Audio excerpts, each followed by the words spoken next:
up with the big 12-inch double-sided dildo in their stocking this year? I want to know. And by stocking, we mean your asshole. Merry Christmas, Alan. I mean, it was your birthday. Did you get the gift that keeps on giving? Double-sided dildo, yeah. I got two of them actually. All right. Yeah. You can kind of do like a human centipede, but in the reverse. Yeah. Kind of, yeah.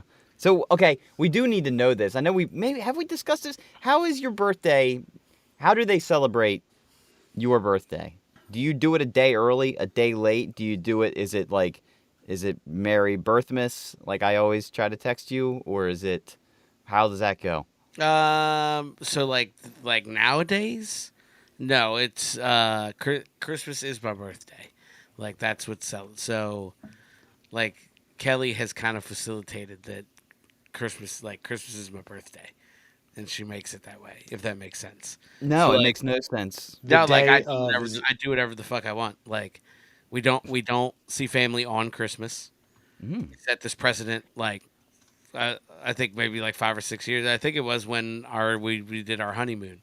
I literally flew out on Christmas night, so we didn't do anything on Christmas Day with family. We did Christmas Eve. I think we did both Christmas Eve that night, and then since then we've done like a mixture. We've done like Christmas Eve and the day after. We've done a variety of different things, but we don't do shit on Christmas. I do it. Okay. So when you say Christmas is your birthday, you mean like December 25th is not celebrated as Christmas. December 25th is celebrated as Alan Giannis Day. Yeah, by and large, yes. Now. Okay. All right. Well, you know, that's fair. I kind of dig that. I dig that for you because I'm sure most years of your life it was not that way. Yeah, I mean, it was kind of like a little bit of both. I was the baby, so I didn't really get railroaded that much.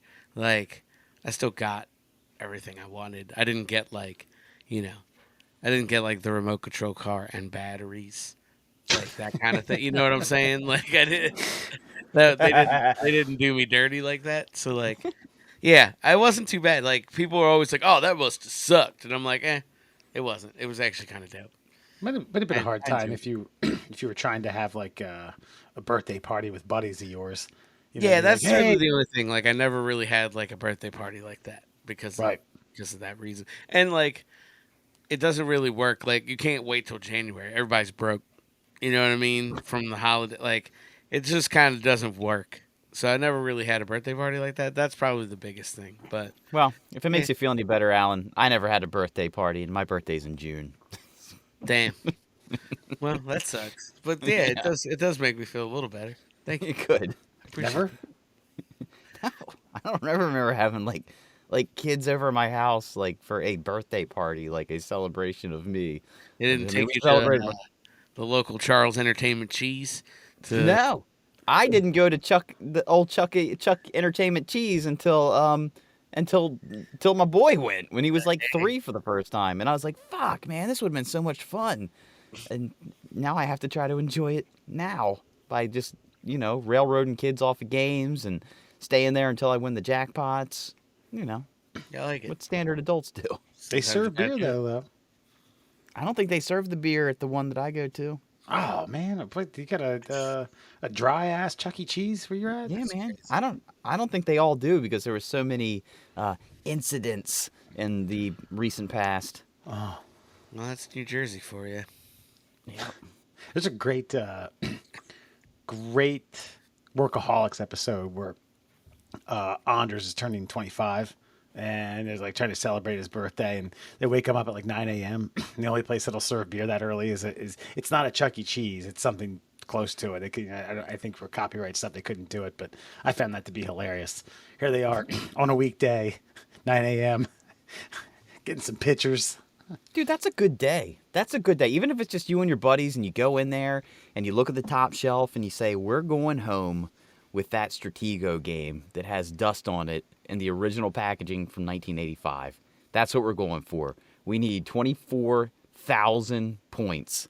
Let's do it, fellas. Yeah, get housed at a Chuck E. Cheese, just playing some skee ball. They got this this quarterback pass game with like little mini footballs. that I'm really good at, except for the footballs are all deflated now, and some of them are on top of the baseball throwing machine, and it pisses me off because I've only got 3, and the conveyor belt's not fast enough. But man, pretty goddamn good. Yeah, that's it, in Stratego or whatever, Risk, War, but Battleship, whatever you choose is going to be about $75, roughly. You know, if you put Yeah. it together. We did that. So our family every 3 years goes down to Florida, Kissimmee or Orange Lake, and they have an arcade where there's tokens. Now it's all digital. I believe so, but the idea was the adults we were just getting drunk there because there is a bar adjacent to it, and we were basically winning prizes or winning these tokens for our cousins, our little cousins. Like, fucking here, you have them. I don't care. I'm just here for the fun. And they had this game. It was these little plastic balls that you threw at these clowns that would knock over. There was smaller clowns that were worth more points. Bigger clowns were worth less. They would pop back up every few seconds. There was like probably 50 of these balls, and it got just so good at like backhanding it. It was a rapid fire and winning the max. I figured that's the most bang for your buck. I think they caught on because this past January there was like a third of the balls there. Pricks just couldn't throw them fast enough. But they did. Our cousins won a.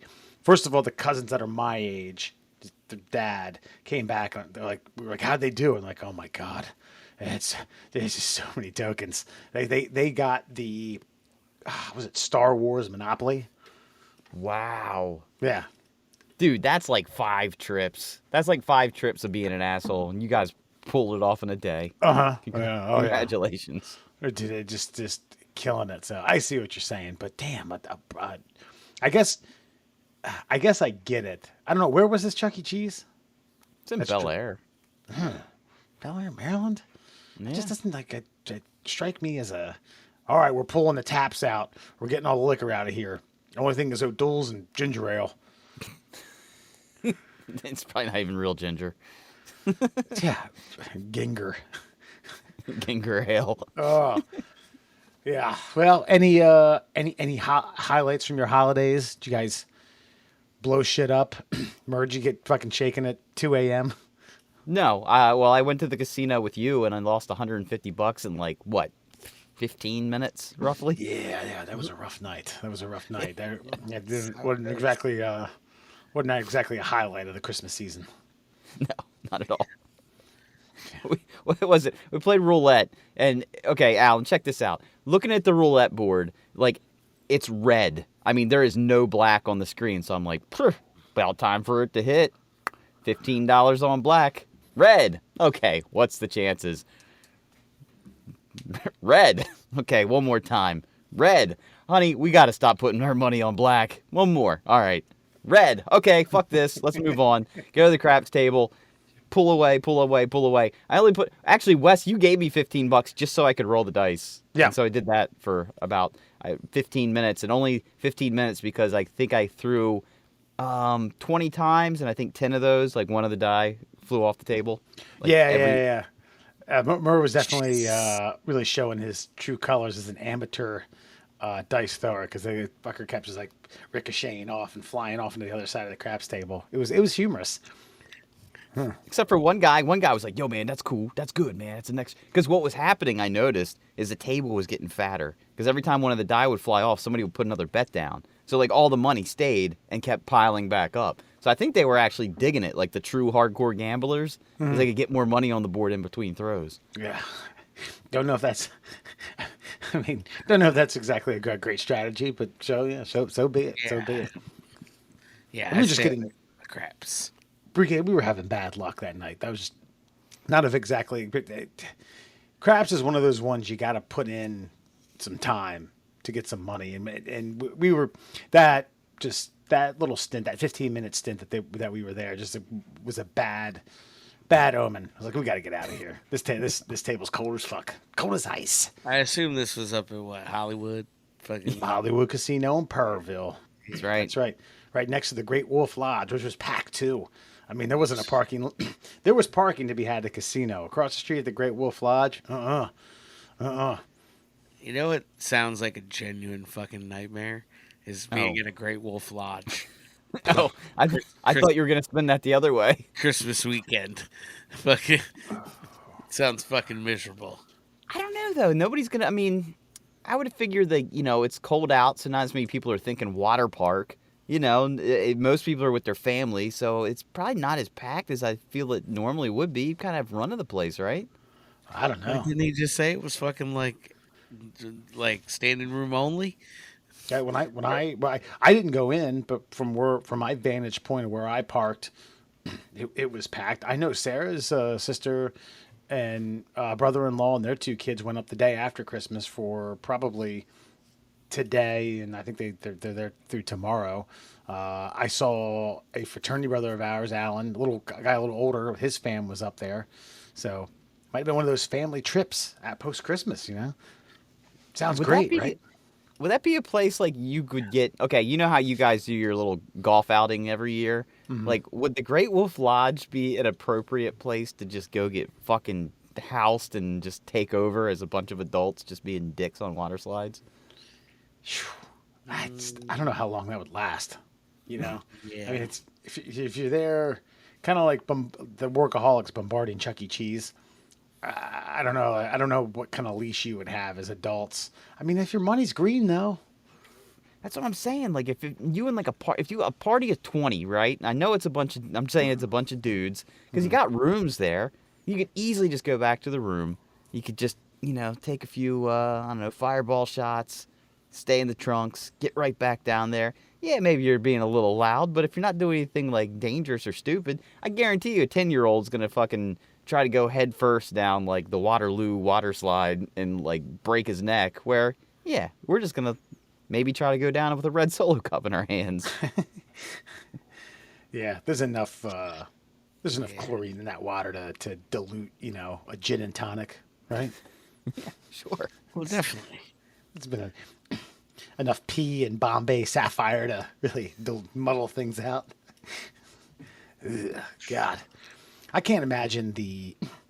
Well, first of all, I mean that place is so big, and there's multiples, right? There's a lot of them. Yeah, there's like they're like a franchise, but I don't think they're everywhere. But I think they're like regionally. We'll say dozens. Sure. Not hundreds, dozens. But Yeah. Just seeing the sheer size of that thing compared to a casino. Now, granted, this isn't Caesars in Las Vegas or even like a Bally's in Atlantic City, which is big, by the way. Harrah's as well. It's not like that. There's probably a dozen or so table games. I would say, what do you think? Maybe the size of half a football field? What, that building? The casino. Oh yeah, the casino about half. Yeah. It's about Yeah. 50 yards of sadness. Yeah. Great Wolf Lodge is like probably 4 times the size of that. 5. Oh, Yeah, easily. it's I'd say crazy. I'd say if you took 2 full 120-yard football fields and then put them back to back, that's how big that place is. Yeah. And I don't know, it's just the infrastructure of that is wild. When you put an indoor water park like that, I mean, they don't want you to leave. Spend your money here, eat here, booze here, pee and poop here, argue here, have a domestic dispute, slap one of your kids, slap someone else's kids. I don't know. Well, we're going. I mean, we're definitely going. Actually, my brother and sister-in-law got us like a $200 gift card to the place. So, like, all right, that's at least a day. So I guess we'll spend 4 miles from my house. 'Cause it's cheaper just to stay there than it is to come home. Really, it's cheaper to shack up there than it is to to get in, enjoy the day, get back in your car and drive home. If you do like a day pass, you're saving like $30. If you stay for 2 days, you're wasting money. If you just went day to day, even just living close by, you'd be out money. So you might as well just get the room. I figured get the room, use it as a changing station, just throw all your shit there, go home, sleep in your own bed, come back, get changed, hit the park. That's not a bad deal. Yeah, if you got to take an emergency number 2, Wait, did you just laugh like I just do that in the pool? That was your Pretty thinking? much. It's a Great Wolf Lodge. Fuck. Oh, I had a question for Alan. He goes, okay, Alan, so we're at the Hollywood Casino, Perryville, by the way, and they have a Barstool Sports. That's the that's the eatery. That's the bar. That's the where you get your food and you get your drinks and all that jazz. So Yeah, hold on. I want to. Real quick. They have there was a Green Turtle there that you could walk in and out of drinks. Barstool has a different setup to where you you you had to walk into the casino to get to the bar stool, but you had to take a separate little like ramp way. You know, it's separate but equal. Yeah, there's the all ages entrance that you can go in, or you can come in through the casino. But so here's my question to you. So if you got to a bar stool, right, and you went in and you saw the pizza on the menu, the one bite everybody knows the rules pizza, what would you anticipate that pizza to be like? Like stylistically, you mean? Like, are you asking me like, is it a Chicago style pizza? Is it? I'm just asking you. You go in, you sit down, you're like, "Ooh, look at this $15 cheeseburger." Or, hey, you know what, guys? We could all split a pizza for $17. It's the one bite everybody knows the rules. Portnoy pizza. Like, I mean, what are we doing, right? Yeah. So I mean, So how would you anticipate that pizza to come out of the oven? I would expect a really poor fucking attempt at like a New York style just cheese pizza. Like just yeah. That's like what they're Interesting. going to be trying for. That's the aesthetic. That's not what they give you. They give you cardboard most likely. Wow. I Yeah. mean, I like that you think they would have even tried. I just even Oh, appreciate that. I'd assumed, yeah. Would they give you a Mama Celeste? Tell you to fucking kick rocks? Wes, would you like to take it away? Well, no, it's New Haven, which is his jam, which is is that like what it is? well, it's a. Listen, I've tried them both, and I think I'm probably insulting people who live or die by pizza in the upper northeast part of this country. They are different, but it's splitting hairs. The New York style thin crust. Portnoy has talked about it's thinner. It's like it's a very. And he's like, that's where he always like, there's like, check the undercarriage out. That's one of his like big indicators to differentiate between a good and good pizza. I mean, again, they're both very good when done well. I don't know, Murr, I was like knee deep in those 20 thing wings. Did I have a slice of pizza? Was I that loaded? I didn't think No, I was. I don't think you drove did. back home. I don't think you did because we all looked at the pizza and were like, what the fuck is this? Mama Celeste would even be upset by the aesthetic of this particular pizza. Mama Celeste would be like, listen, old Jimmy Elio over here makes a finer pizza than what was brought out to the table. And I actually want to try to maybe send old Dave Portnoy a message on the old X or something and be like, dude, they literally have your tagline as the name of the pizza in the bar that has your company's name attached to it. And they brought out a mushy, wet, pre-made crust pizza with cheese that looks like it was melted by the fart of the waitress that brought it out. There is nothing about this that even comes close to appetizing. It was just simply, I mean, there's even high school kids that are like, that's pizza? And they're eating cardboard that's been cut out with fucking government cheese sprinkled on top and ketchup for sauce. It was the worst looking pizza I've ever seen. And I'm just like, this is like the staple of the other half of this guy's business is doing pizza reviews. And this is the garbage you're going to bring out to the table in a, quote, high-class casino. Well, I think there's mistake number one. Yeah, there's air quotes there, okay? High class it did. casino It in took. Perryville, Maryland. It took over for a Green Turtle. Just saying. Yeah. It's only because Green Turtle probably couldn't like get the rights to like gambling. They couldn't they couldn't get their gambling license. And That's plus, right. that place, I mean, it deserved to go under. They don't ever have any beer. The first beer every year so far that we've been doing this, every time. Yeah, let me get the hazy IPA. Ooh, looks like we're out of that one. Like, what's the next one on the list? How about I go look and see what IPAs we have? I'll come back and you just tell me if you want it or not. Like, okay, just give me a Coors Light. I know you have that. It turns out we still have like half a keg of Green Machine, which was formerly a Green Turtle beer. I could hook it up if you like. No, that's okay. I think the thing was that Barstool got the sports book there. They put it out to open bid and Barstool won, and then talk to I Hollywood Casino is Hollywood is the brand name, right? There's Hollywood Casino, da da da, and diddly dee, right? There's multiple Hollywood casinos, but I think Barstool coerced them into switching up shop. Like, yeah, we'll do the sports book here. You can get proceeds, and we want the restaurant as well. Well, Ooh. I do know this, that just from working on the radio and doing a few spots for Hollywood Casino, if you do not add that town name in there, it is a big fucking deal. So they must be incorporated in some other capacity too. Because it was like, I remember I did an ad and I was like, yeah, join us out at the Hollywood Casino. And it's like, okay, you're going to have to redo this because they called and they said it has to be Hollywood Casino, slight pause, Perryville. So it has to go Hollywood Casino, Perryville. So that must be, there must be something in the bottom line that they aren't all necessarily under the same umbrella. Gotcha. Maybe because everyone from Perryville gets a slight hard on when they hear it. Probably like legit fucking franchises. Yeah. Just owned by random dudes. Yeah.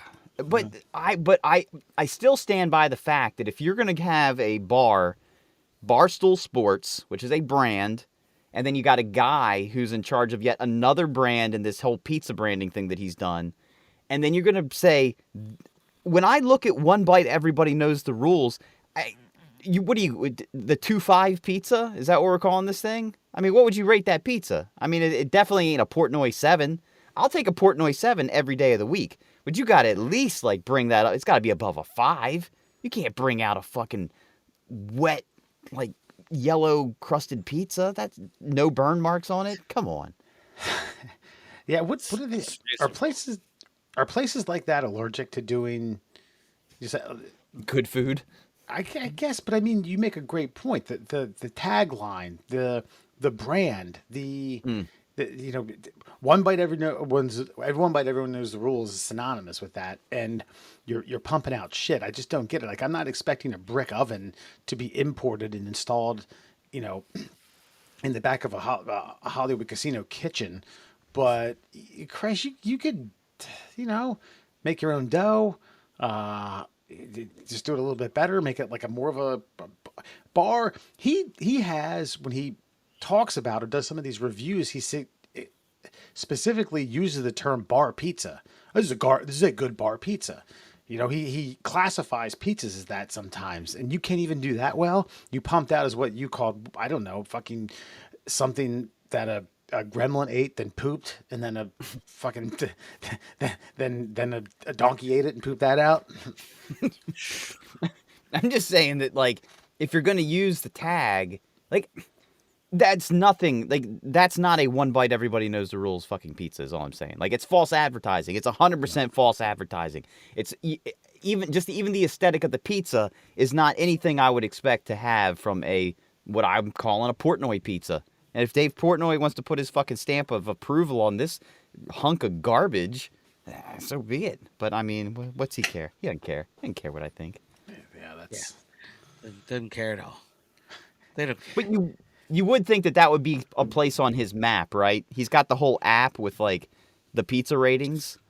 You would think that one of the stars on his fucking map would be the restaurant with his fucking company's name on it. I mean, you would think that, but profits and margins. It's just, it was like, you know what? We could buy a fucking Italian brick oven. But you don't even need that. When I worked at the pizza shop that I worked at, like, they had like a conveyor belt pizza oven. Yeah. And, like, it had a burner in the bottom and a burner on the top, and they were set to different temperatures. And it's not like they weren't trying to split the atom. They were just putting sauce on dough, cheese on top, and then they run it through, and the cheese would be nice and bubbly but not burned, but the bottom would get that nice kind of charred black undercarriage. And it was perfect. Even the dough on top was a little wet. You know what I mean? Had like that little stickiness to it. Like, it wasn't completely done. Maybe they just had a difficult time finding Microwaving? like a expert pizza chef to move to Perryville, Maryland for a full-time gig. You know what I mean? It's just hard to lure away a fucking Neapolitan fucking chef, pizza chef, and he's just like, you know what, Naples, Perryville, Naples, I'll- Perryville. Well, all right. I'll listen. I'll defer this to you guys. But if you're going to like a casino bar, right? And you saw the menu, Wes. There was wings, there was burgers, there might have been like a chicken sandwich on there, and then there was the pizza. There was only like 4 menu item choices on there.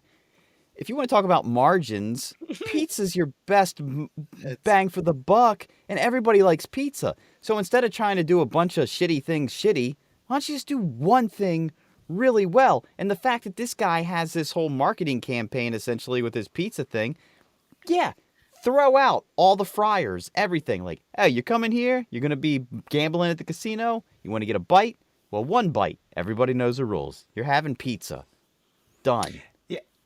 So I think I understand what you're saying, Alan, about supply and demand and trying to like lure, it doesn't even have to be someone from Naples, but Brooklyn or Philadelphia or Baltimore or DC or somewhere nearby or whatever. I think what the real and honest to God issue is where you could start, where you could change to get someone to make their own bread.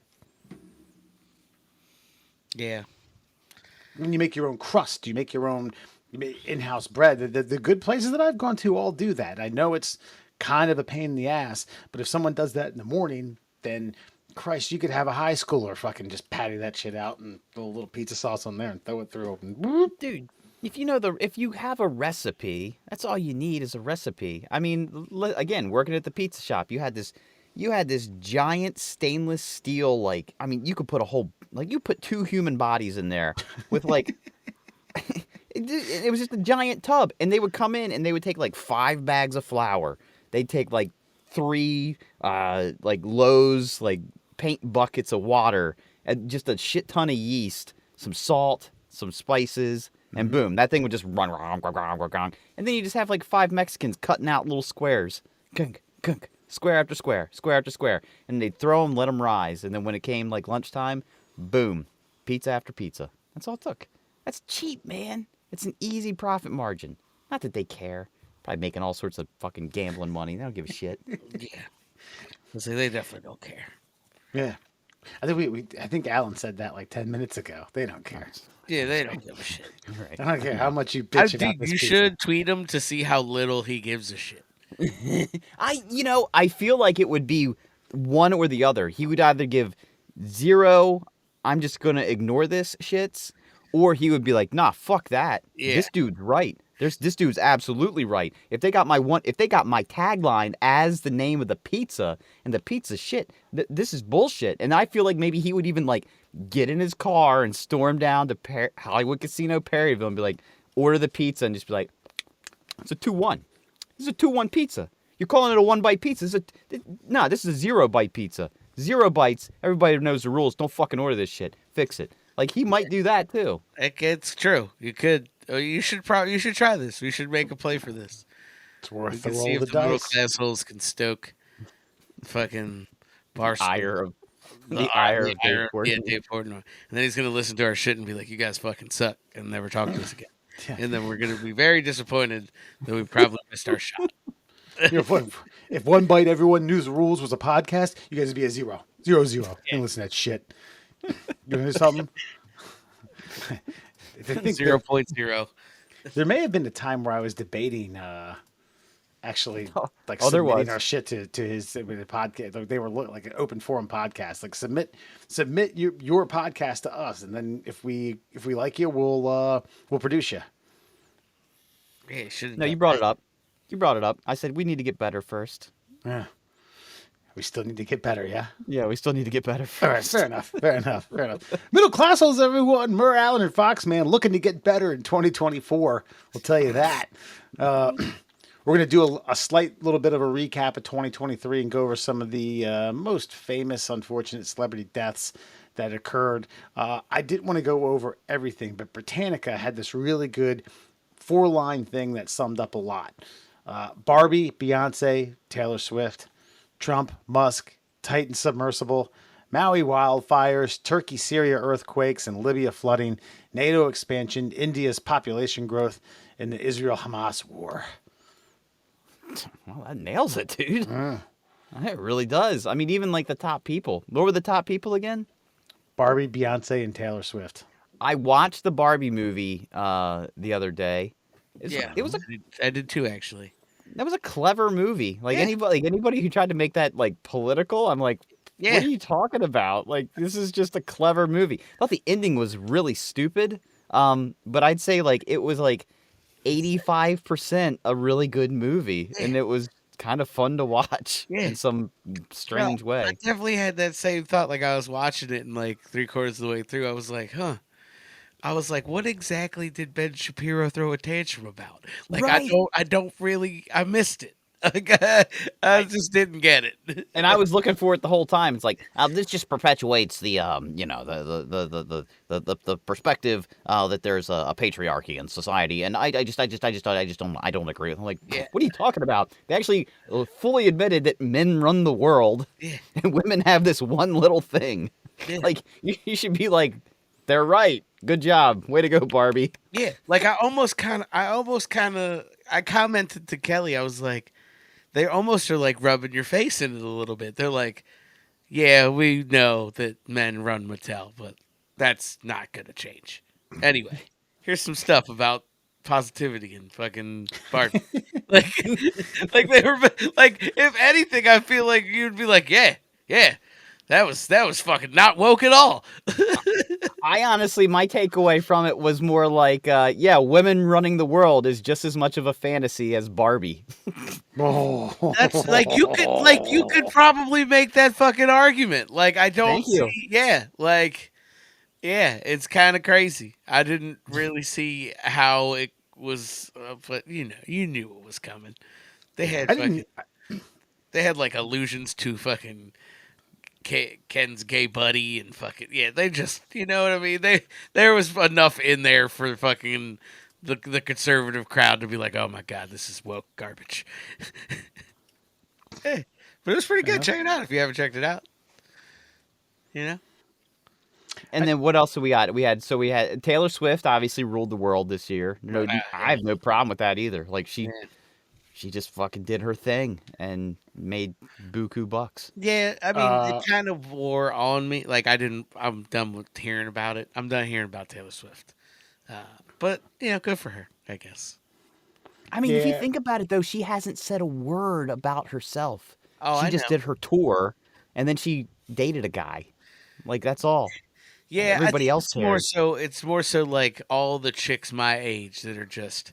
It's like two buckets. It's like all the sad single fucking over 35s, and then like the fucking like the have settled into a nice life over 35s, but fucked up a little on the way there. You know what I mean?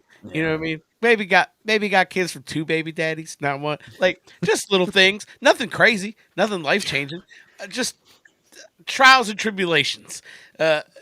It's I hate their Instagram stories. I hate those two groups of people at the moment. It's been a year of just them being like, "Oh, I'm so strong because Taylor's strong," and I'm like, just shut the fuck up, bitch. Like I'm so I can't do it anymore. I lasted so long, but I can't. That's why I remember we were discussing. I was like, I listened to fucking what I call Scooter's version. I refuse to listen to her versions anymore. This is my fight back to you Swifties. Every time you fucking, I love me some Taylor Swift music. We've discussed this. I play the version that she doesn't get paid on.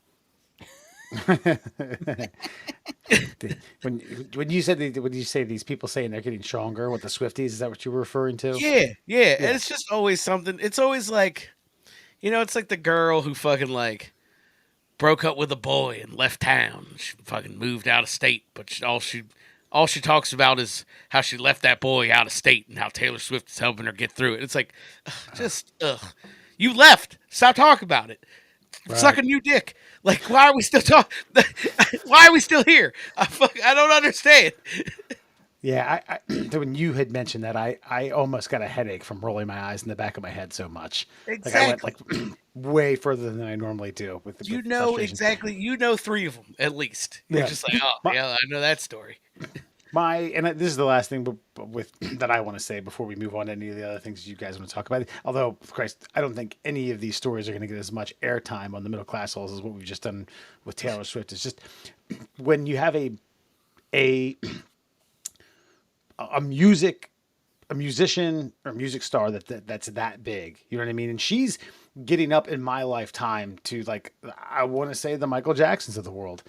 I think it's like if I don't listen to that music, I just get not annoyed with them, just annoyed at how popular they are. And it's pop music. That's what it is, and that's fine. I'm not just I don't listen to Taylor Swift. I'm not saying I don't enjoy her music, but I'm not seeking it out on a car ride or a run or as I'm just chilling in the backyard grilling. Like I don't listen to that music, and then so to see that this has become fucking Beatles-esque. You know, this has become fandom, just millions upon millions, and I could dare say billion of people just chomping at the bit to get more and more and more. And you know, Christ, I'm not hating on her. I'm not saying this is like, you know, the haters gonna hate. Uh, I'm just saying when I'm not, you know, a fan of that like genre of music, we're just strictly speaking music. It's just kind of like, God damn, this person. Yeah, well, I got to be honest with you, because there's no way I'm going to embarrass myself by even attempting to go to a Taylor Swift concert, nor am I going to like fork out that kind of money. And then when she put the whole Eras tour thing out in the theater, I was almost like, huh. Hey, hon, you want to go see? Then I went on TikTok and I saw the videos of what was happening in the movie theaters, and it's like tweens to adults, like just singing over the concert, and I'm like, nope, we're done here. I hope she puts this out on like Amazon Prime at some point soon, because I would like to see how that spectacle goes down. Because I never would have gone to a Michael Jackson concert. I couldn't have afforded it. My parents wouldn't have taken me. Yeah. But I'd like to see what happens, you know? Like, I'd like to see how that production is performed. Yeah. But see, like that was part of it. That ruined it for like that was part of my fucking whole tirade. Like, yes, they like these broads spent buku bucks and got shiny dresses and went to fucking stadiums and sang their songs. Great. It looked fucking great. It looked like I would have had a grand old time. But then it came out in theaters and y'all did the same shit again.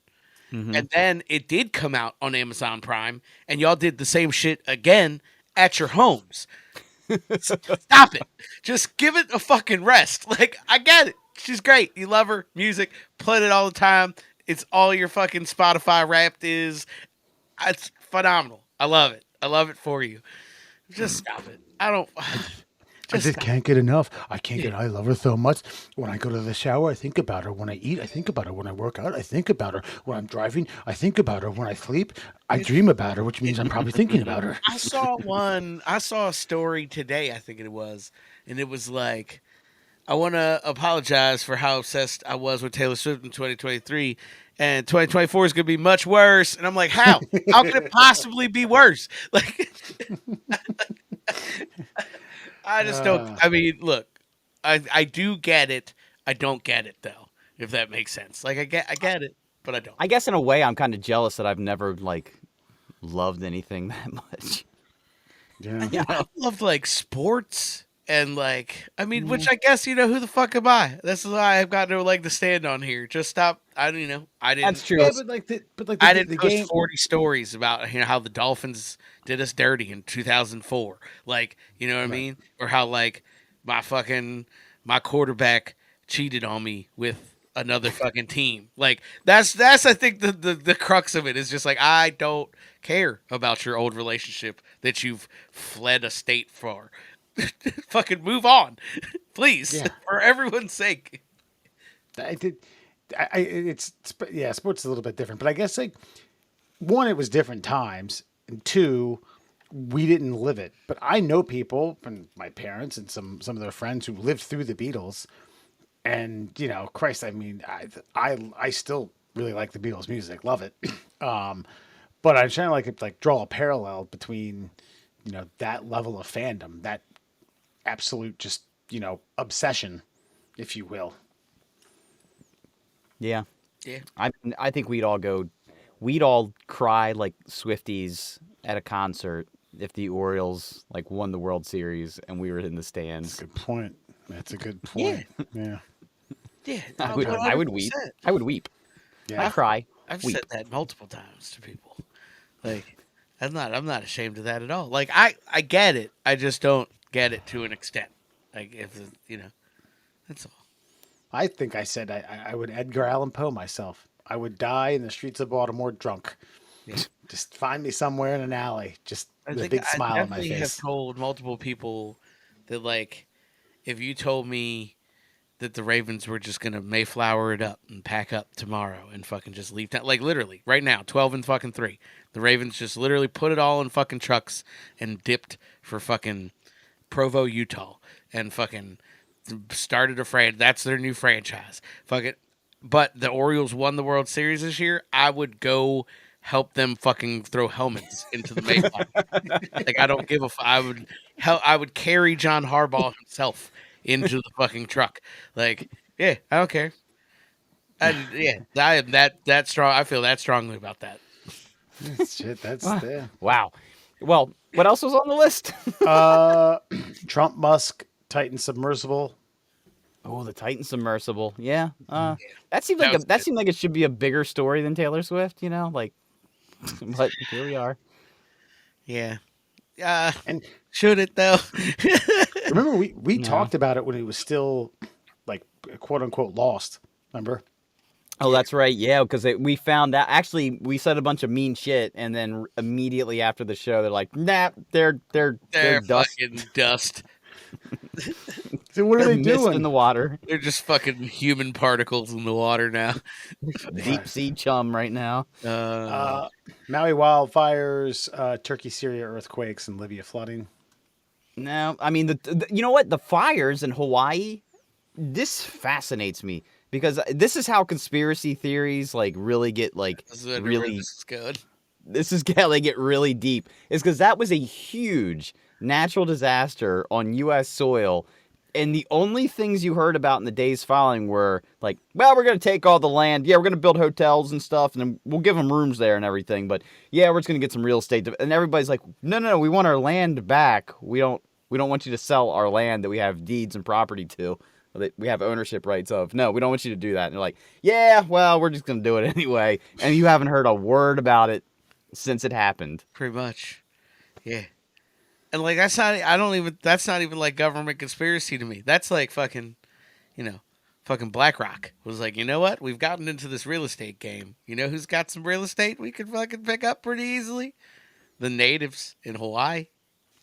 Hey, do we want to warn them? Nah, that's just for tsunamis. Yeah. No. What? What's the percentage white people? Oh, No. I don't know. Nope. No, no. Nope. Doesn't matter. Go ahead. Just light it on fire. Is Polynesian white? Nope. Fire it up. Yeah. Go ahead. Fucking light it on fire, please. Terrible. That's basically how that went down. And then I do How think much property we have. but I do think the most important story of the year, obviously, is the whole, Palestine, Israel debacle. And not because of what happened, but because of like the sides people have chosen and how vehemently they have decided to defend their position on this subject. It's wild.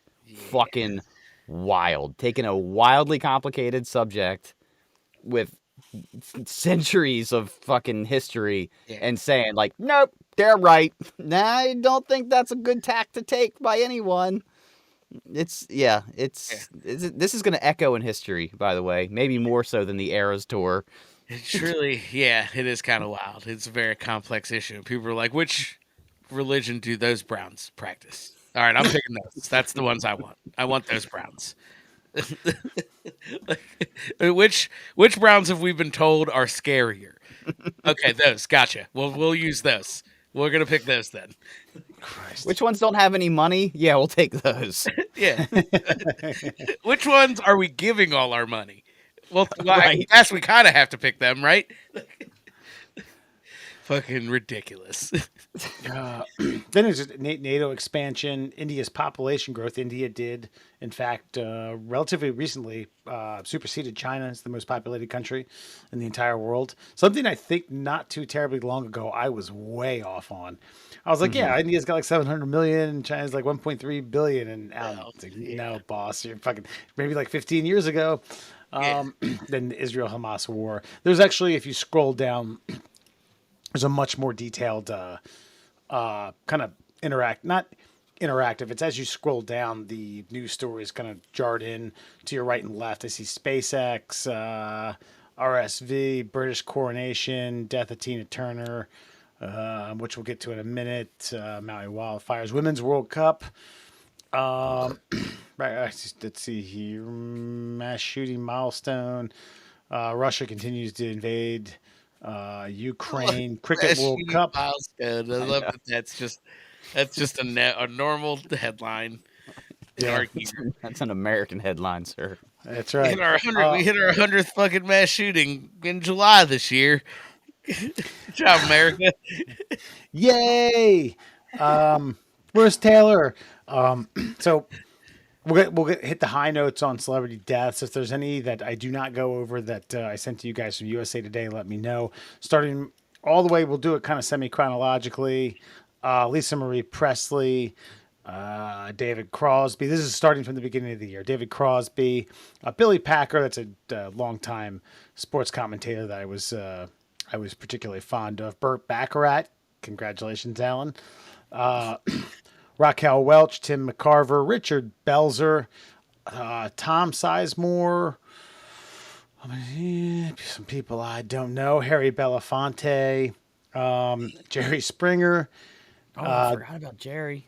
Doyle Brunson, the Texas Hold'em player, the Iron Sheik, Tina Turner, Jim Brown, Pat Robertson, Sinead O'Connor, Tony Bennett, Alan Arkin, Paul Rubens, Terry Funk, Bob Barker, Jimmy Buffett, Dick Butkus, Dianne Feinstein, of course, Baltimore's own, Brooks Robinson. Another congratulations, Alan. Yeah, right. That's right. Suzanne Somers, Matthew Perry, Bobby Knight, and Rosalind Carter. After that, some somewhat celebrities, but yeah, I mean, or Henry Kissinger passed away roughly Did a you month guys ago. have any of them? I know we talked about this, but I forgot. No. We went dry last year. Our picks, Kareem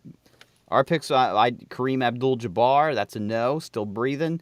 Peter Angelos, unfortunately, still draws breath. Alan, you picked Brooks Robinson, killed the best third baseman to ever play the game. Let's see, I picked also Donald Sutherland. Wes picked William Shatner, who's still shatting it up. Alan picked up Burt Bacharach for no reason at all last year. Like, who the fuck? You're like the guy on top of the tour bus in Austin Powers. Oh, yeah. Cool. You of all people with obscure references. What the world needs now. Love. Oh. Speaking of love, sweet love, I picked Bill Clinton. He's still around. Wes picked Jimmy Carter, who still somehow draws breath. I don't. Yeah. I thought he was going to die on the way home from fucking Rosalind's funeral. Yeah, I was going to say, Murray, one more time. You said you watched bits and pieces of Rosalind Carter's funeral. Explain his presence or his entrance. It was very Nature Boy-esque, right? I mean, dun dun, doom, doom, doom, doom, doom, doom, doom.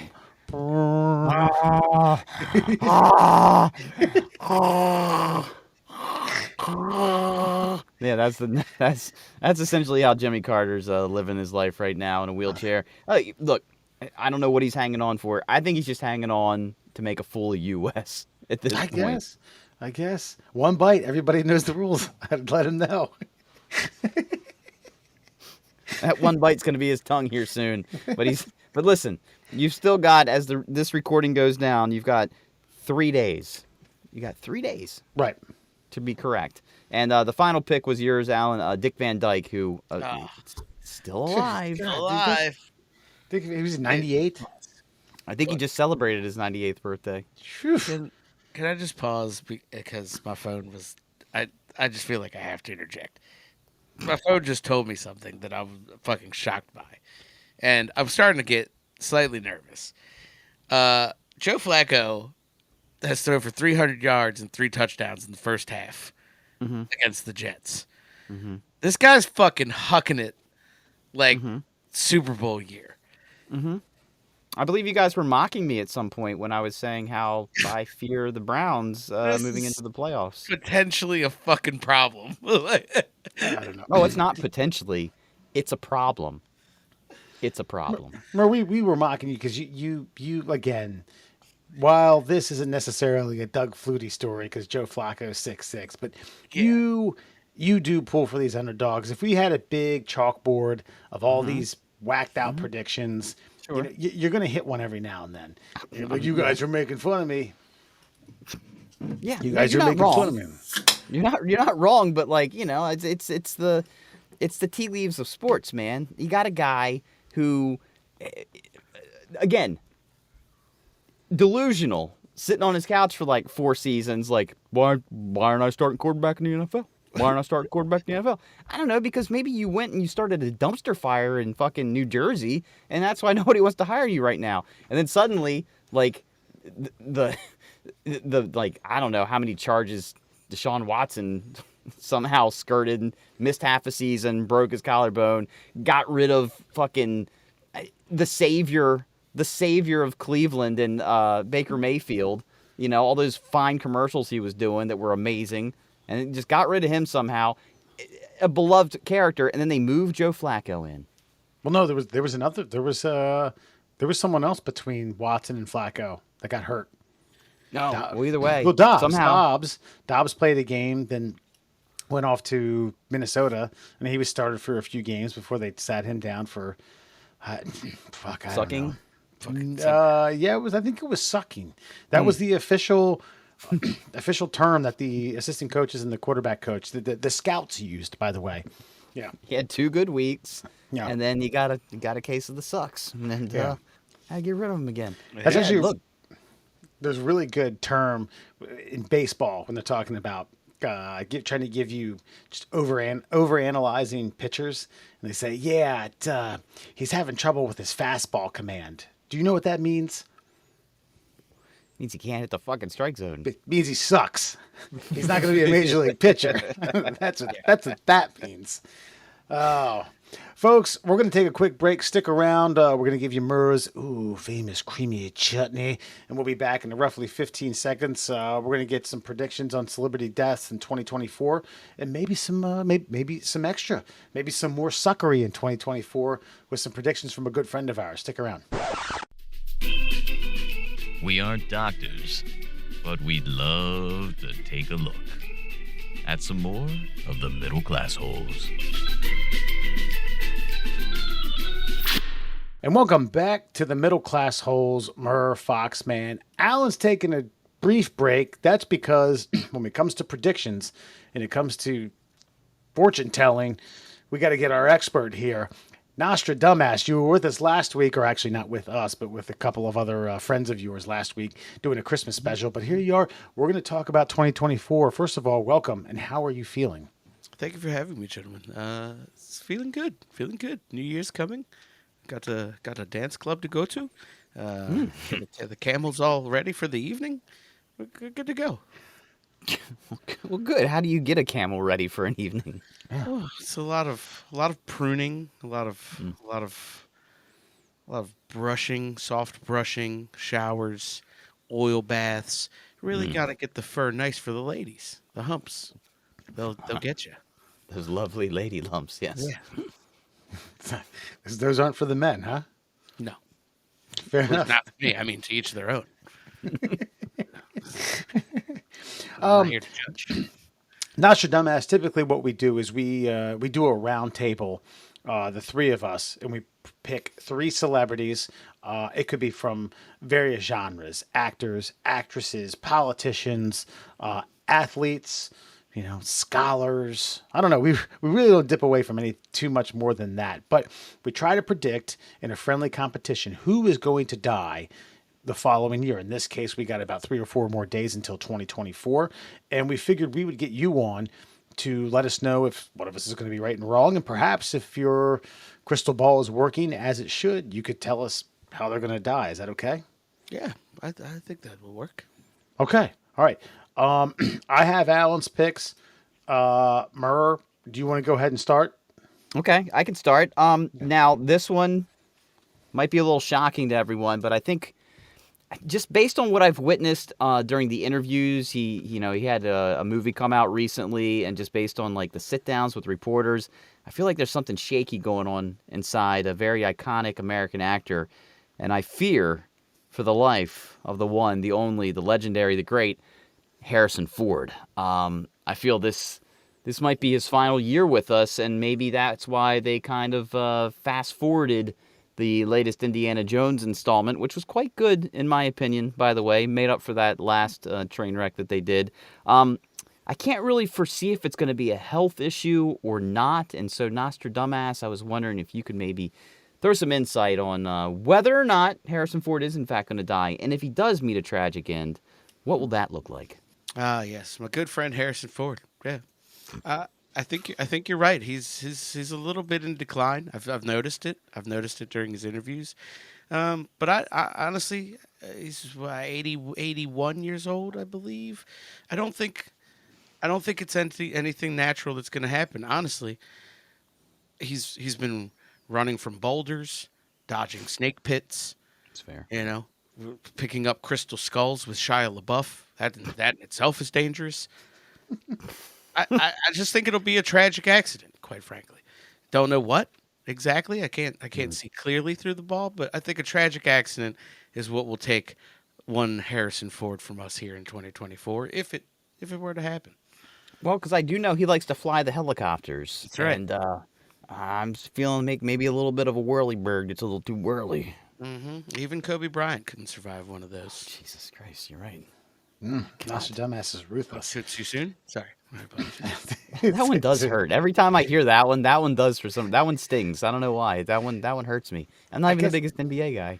I guess my time mom is was relative. I understand.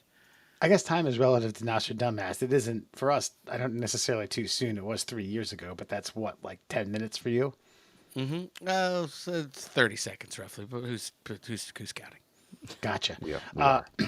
So Alan's list here, first on his, is a longtime zoologist, director of a zoo in, let's see here, in Ohio for roughly 15 years.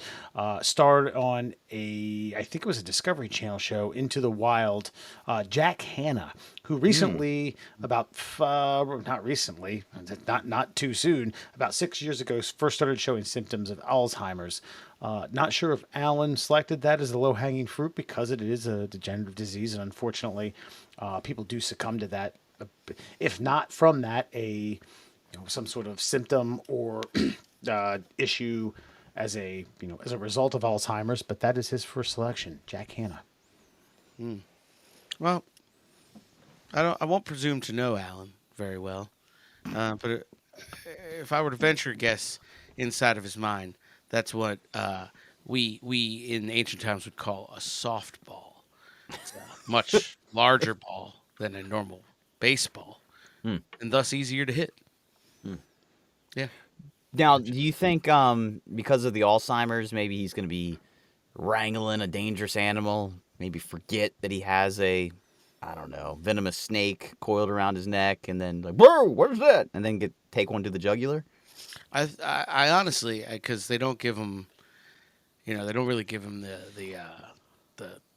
dangerous creatures anymore. He doesn't get any bears, any pumas, gators, things of that nature. I think this might be our first platypus poisoning. Oh, that's kind of how I see that happening.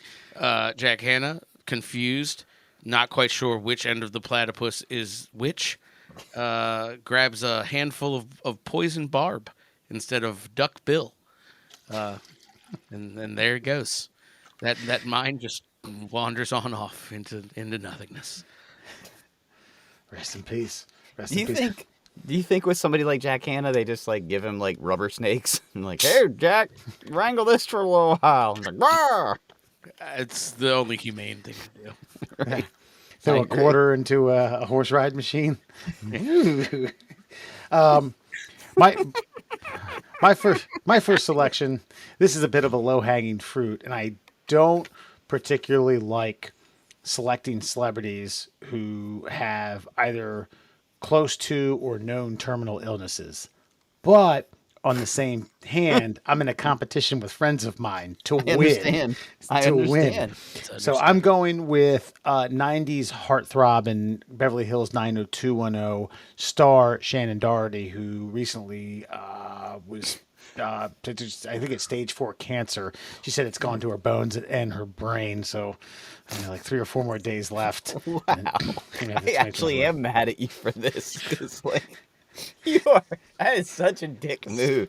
I mean, I'm going Harrison Ford. You know, somebody, again, like I said, he's like a little old man, like, I don't know, degenerating, but like, you're like, look, she's in hospice care. Do better research. Do better research. And by better research, I mean look at the tabloid magazines as you're leaving the supermarket.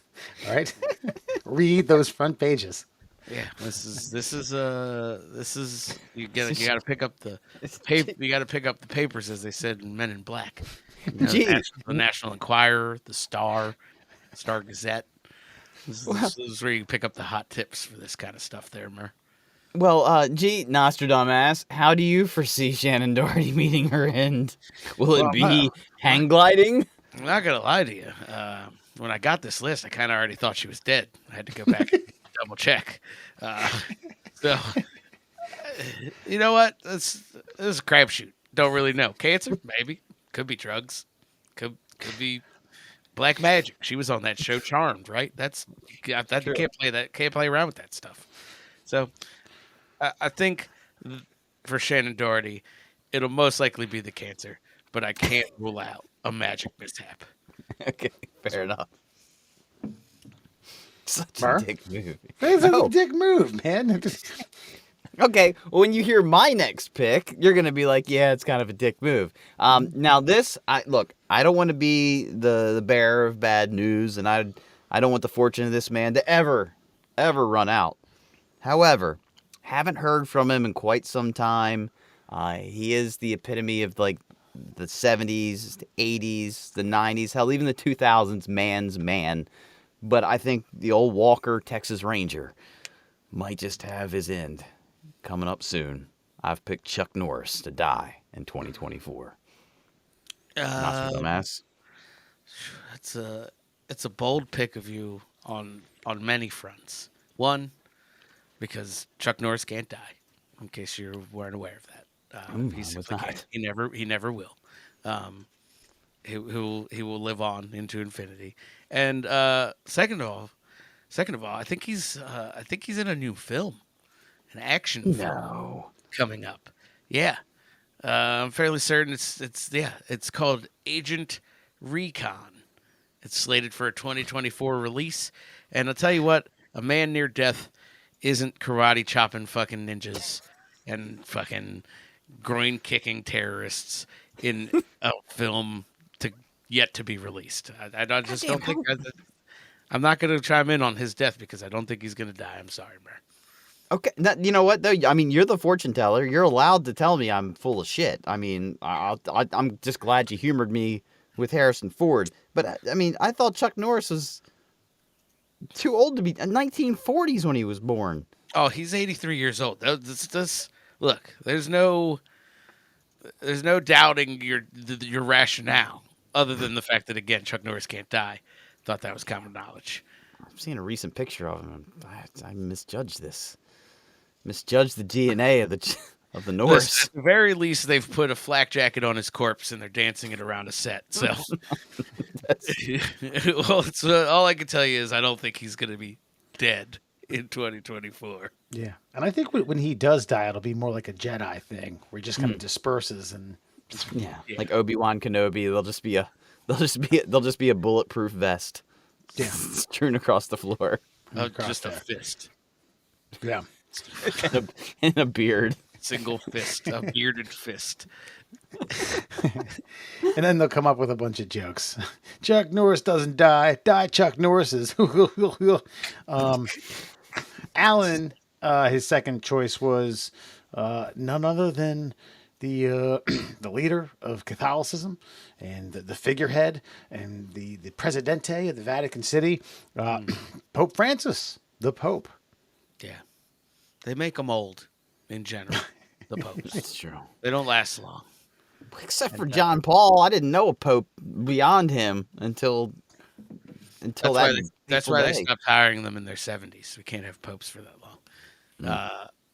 Yeah, he's just old, and popes die. That's pretty much what they do. They just kind of pope, and then they die. They wear funny. They pope. wear funny hats. They wear funny hats. They chime in on why gays still can't get married, and then they die. Yeah, didn't he just make the didn't he just say like the gays can get the communion now? Which may or may not contribute to his death. Just gonna leave Good it. point. I'm just gonna leave it there. Just gonna leave it out. I'm not alluding to the fact that the Catholic Church has any nefarious people or deeds being done in it. Oh yeah. Not at all. Just saying that could have been the last straw. So you see, they pope and then they array. Yeah. That joke really stunk. Yeah, I just that was a good point. What they was, Pope John Paul was for the vast majority of my lifetime. Then it was Benedictine, the 16th for a hot cup of coffee. Now it's Francis. Yeah, well, Pope Benedict just like made sure all the pedophiles made it back to the Vatican City on the right flights, and then was like, "All right, I'm done." Yeah. Benedictine was definitely supposed to just round up the troops. After that, there's a free for all. And the free for all still happening. The potpourri. Yeah, there's a free for all going on in the basement of the Vatican right now. Yeah. So he does die though. Yeah. Oh, I'm fairly certain of that one. I see him dying, most likely slipping on an Armani slipper, heading to the bathroom. It's the usual cause of death for popes after Gotcha. 1600. Fair enough. My second pick. I hope I'm wrong about this, but again, I always got to go with the just an age thing. I did it last year with Captain Kirk. Always fuck his name up. William Shatner. William Shatner, correct, who is like 94, 95 now. This year's he's a retired actor, but starred in The French Connection, Hoosiers, The Firm, Enemy of the State, and one of my favorites, Royal Tenenbaums. And this is only because I saw a photo of him this year. And man, listen, when you're 93, you're going to look bad. There aren't too many 93-year-olds like, damn, dude looks great or she looks great.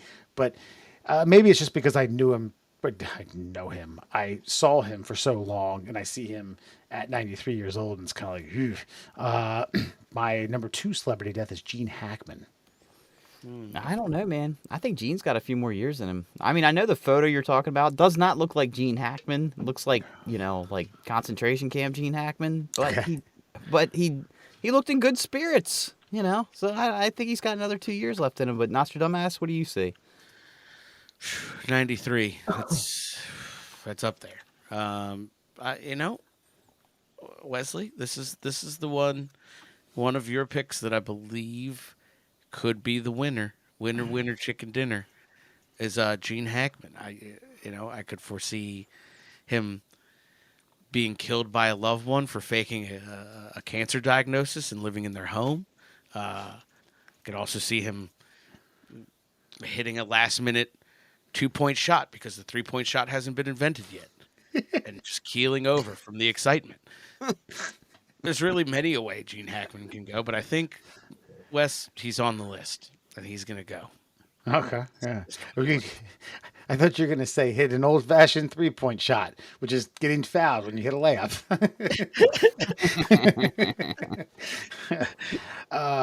Burr, your third pick. Okay, this one I feel is the strongest pick of my trio this year, and we haven't heard from him in quite some time. We've actually heard tales of like just being cooped up, maybe possibly being taken advantage of by friends and loved ones. There's been a like a handwritten letter release saying I'm fine, I'm just out of the public eye, but I think he's going to be sweating to the moldies this year, and that is none other than Richard Simmons. Damn it, Murray, you took my joke. Sweating to the oldies. Been sitting on that one for about a century. really took the wind out of my sails. Murr, like Wesley, I think this is a strong candidate for you as well. Always been a bit unstable, a bit of a recluse. As you mentioned in the news recently for maybe being taken advantage of, elder abused, maybe. He is 75. I guess that makes him an elder. Yeah, I most certainly could see a return to VHS ending horribly for our pal Dick Simmons. He goes to release sweating to the oldies, but with 90s songs because he's old now. And he dies. He keels over. He keels over two-stepping. Just up there, up, down, up, and down. Forever. Just forever. Man. I liked Richard Simmons. I wish. I think he's he still got alive. We could talk about him in the present tense currently. No, he's gone. He's gone as far as we're concerned. I mean, he hasn't been. His best stints were on like with David Letterman. There was always the thing. It's funny because even when I was a kid, it was like it wasn't. You weren't allowed to say someone was gay back then, but it was completely obvious, and he made David Letterman as uncomfortable as a human being could be on camera. And that was the whole bit. And it was awesome. And Richard Simmons, I didn't even know what he did. I knew he had the Sweatin' to the Oldies like video cassettes, but I was like, how is this man who does dance routines for like middle-aged overweight people this famous? It's like, because he is a American treasure. And I'm going to miss Richard Simmons. It's fair. Agreed. All right. Alan's final choice, and he actually wrote a little bit of a line for this to give you some context, but I dare I say, just as, if not more popular than Taylor Swift was in the 90s and in the 2000s. Had a bit of a tumultuous early adulthood, got married, had some kids, got divorced, got married again, then was shunned from the public eye and has gone into some rather obscure social media posts where she shaves her head and gets nude in the Bahamas. But Alan's third pick is Britney Spears, and he writes, "This bitch is gonna die soon. I feel it in my bones." I feel it in my bones too, Alan. I've been feeling it in my bones for the last couple of years. This has been a long time coming. I was But feeling her in my bones about 20 years ago. Like, this is one of those ones I keep on the to-do list. You know what I mean? It's just, it's coming. I'd rather just keep putting money on it every year than miss it when it hits. That's fair. So that's kind of where I'm at. You know, lay her $5 on her. Well, let me ask you though. In what manner does she? Is it an overdose? Is it just completely reckless behavior? Maybe a jet ski accident? Maybe she grabs the wheel of a city bus for no reason, careens into a handful of cars. I mean, how do you see it actually finally happening? Well, based on recent events, my third eye is telling me that it's most likely will be a knife accident while dancing in her home. She does it quite often. She does it in clothes, not in clothes, always with sharp butcher knives, though. And it's inevitable. Okay, well, one of those blades is going to go up the river, and she's going to go down the river. Oh, very good. If you catch my drift. I catch it. Yeah. Gonna be "Stab Me, Baby, One More Time." That be the post. right. What do they call those albums when you come out? They come out after you're dead. Postmortem. Posthumous. Posthumous. Yeah. Yeah. There you go. Yeah, that'll be the title. Look at me. I'm marketing. My third pick is, and pun intended on pick, longtime musician, longtime sideman for Mick Jagger of the Rolling Stones, Keith Richards. Dennis Leary made a joke one time about Keith Richards promoting anti-drug use, and he said, "Keith, we can't do any more drugs. You did them all. We need to wait till you die, and we need to cremate you and smoke your ashes. That's how we're going to get high. Maybe this year is the year." Maybe Keith croaks. The drummer died. What was his name? Charlie Watts, about 2 years ago. And see, Murr says, nope. What do you think? His heart's just too fucking strong from all the drugs that he's done. Actually, I want to ask Nostradamus. Come on, you give me the prediction. My prediction is that he lives again. This is a futile attempt, as my good buddy Alan erroneously did by killing one of the best third basemen of all time last year with his choice. These are choices that you can't overpower. Chuck Norris, never. It's out of the question. Keith Richards is a literal cockroach. He will not die. Not nuclear war, not famine, nothing. He will still be around long after fucking Mick's lips have kissed the last groupie, plucking away at that guitar like the 8-legged insect that he is. So I'm sorry to tell you. He will still be alive. Maybe that's what made him such a good guitarist. He had 8. Correct. Have you seen his fingers, by the way? Like, they're shaped only, like, they can't do anything but manipulate the neck of a guitar. There's nothing left of them. They're so arthritic and formed to stretch across the neck of a guitar. Like, his index finger is like a right angle. He probably doesn't even feel the strings anymore. No. It's just hand placements. Yeah. And he's been on every celebrity death list for like the last 15 years, and he's beaten them all. I just don't see him. I just don't see it happening this year. You see him dodging mine as well? Mm-hmm. Yeah. Nah, fair enough. Unless nuclear war starts, and it's the kind that kills roaches, which I don't think is going to happen. I was going to say that's pretty. It's going to have to bomb every fucking square inch of this world to get it. Well, Nostradamus, thank you for helping us out with our celebrity picks. Do you have any just overall predictions about this upcoming year that we should know about? Oh, about the year. Well, it's an election year, so let the fun begin, as they say. Do you ever hear of a place called Discovery Zone, where the fun don't stop? That's kind of how this election season feels. So you got that to look forward to. China's definitely going to war, 100%. 100%. That's happening. I think they actually said that. Like, we're literally taking Taiwan, and they're like, pretty sure they like looked at Biden and were like, we're taking that back. We're gonna pick that back up. And I don't think he said anything. Definitely some more climate stuff. Definitely some floods. Definitely some famine. Definitely probably a volcano. Okay, like definitely a volcano. Put that down. Mark, go ahead and put that on your calendar. Volcano. Yeah. I mean, I think that's about it. It's a pretty boring year, guys. I'm sorry to tell you. I mean, minus the threat of Armageddon. Through will war. Will Trump be president again? Probably. There we go. Yeah. That'll usher all of this in. Yeah, the electorate over there is getting real dicey. Getting real dicey with it.